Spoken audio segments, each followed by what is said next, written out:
What's up YouTube family? So I'm over here at Auto Nation dealer auction over here in, I think that's what, Ellenwood, Georgia. So I picked up 2 cars to add to the fleet. I'm outside right now. Our cars are over there in the lot, so I didn't get to show y'all the actual inside this auction, but I'm gonna show you a clip from yesterday when I came to check the cars out. So I picked up 2 cars.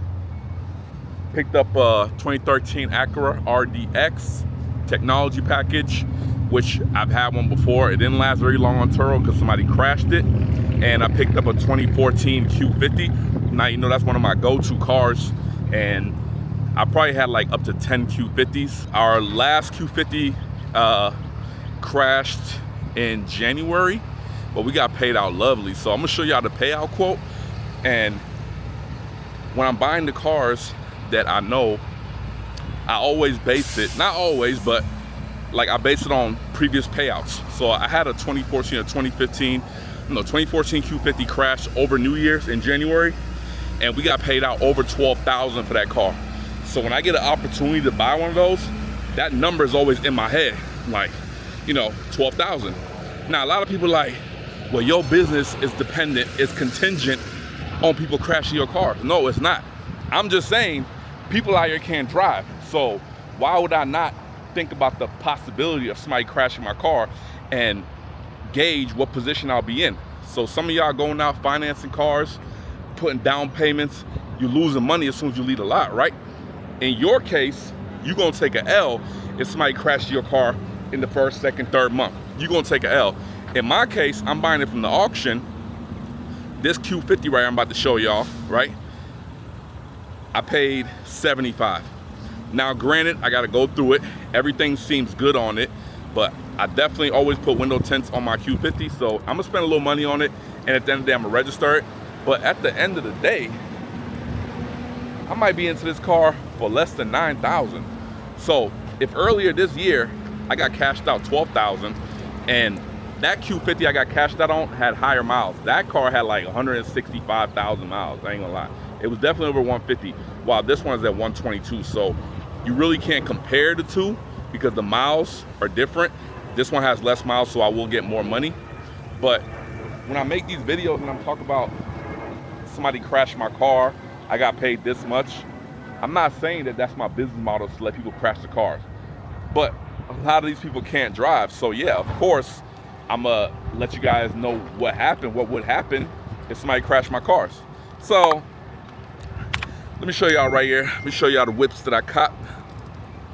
So that's the Q50 right there. It's a 2014. It got 122 on it, and I won the bid for 75. That's a 2013 Acura RDX technology package. That car has 121, so very similar, and I paid 65 for that one. But I noticed that, you know, the bumper could use some clips. Hopefully I don't gotta change the whole bumper. It does got a little something right here, a little bit, so maybe some little body work. I'm gonna spend some money on it, but you could tell the interior is clean, very clean. And these mini SUVs, they go, I'm not gonna lie. My Ford Edges that I've been renting out, they go. Because people have the option to lay the seats down.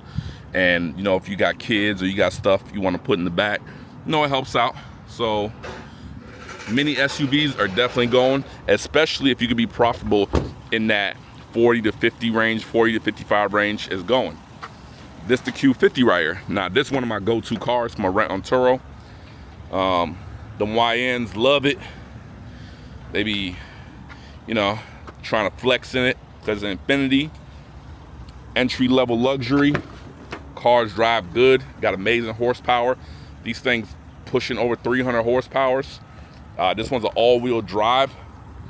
So I've had my fair share of Q50s, and I'm gonna be adding a lot of Q50s, I'm not gonna lie, because they stopped making the 3.7s. You can see here, this is a V6 3.7.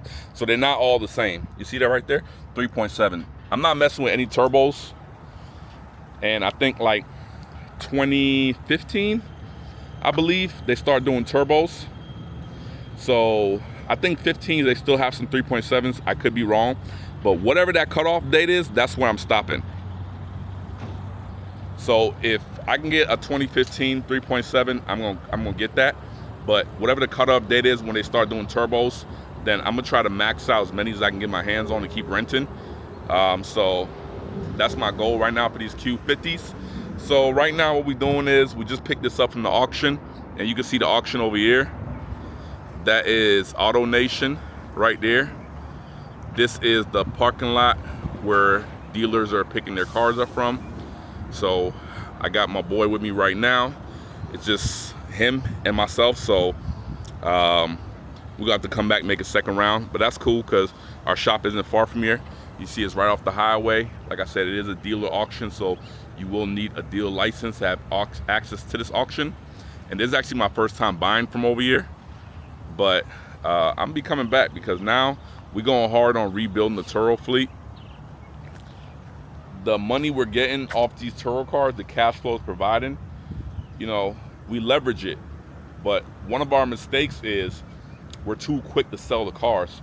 And now I'm realizing some of these auction cars, or any cars period, the amount of work I put into the actual vehicle, I need to hang on to them longer.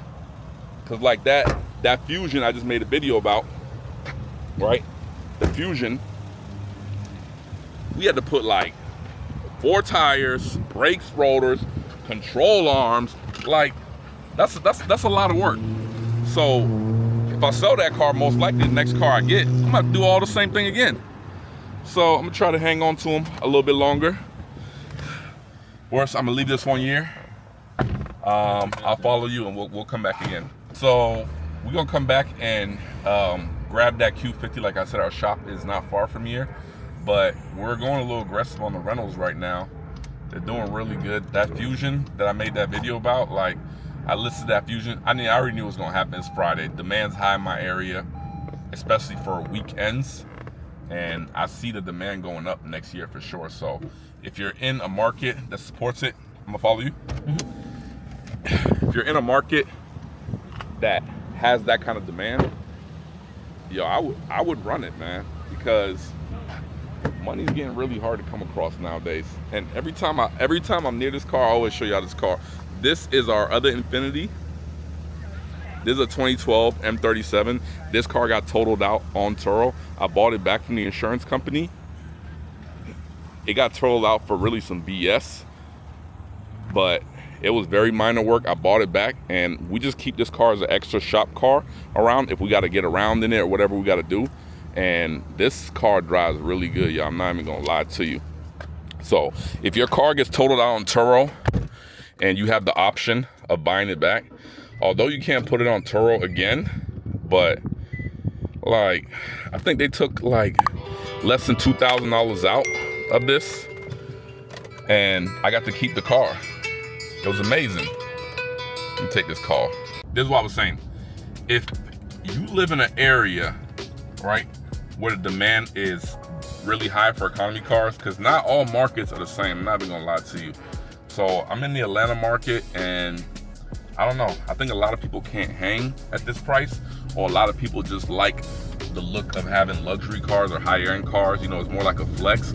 But if you're breaking it down on an ROI perspective, then yeah, if I'm gonna buy a car for $6,000-$7,000 and that car makes $800 a month or $1,000 a month, and sometimes people go over mileage or you get little reimbursements and, you know, push you over that 1,000 mark, I mean, you get your money back in less than a year. You still have the car. I mean, it's not a bad hustle at all. I'm not even gonna lie.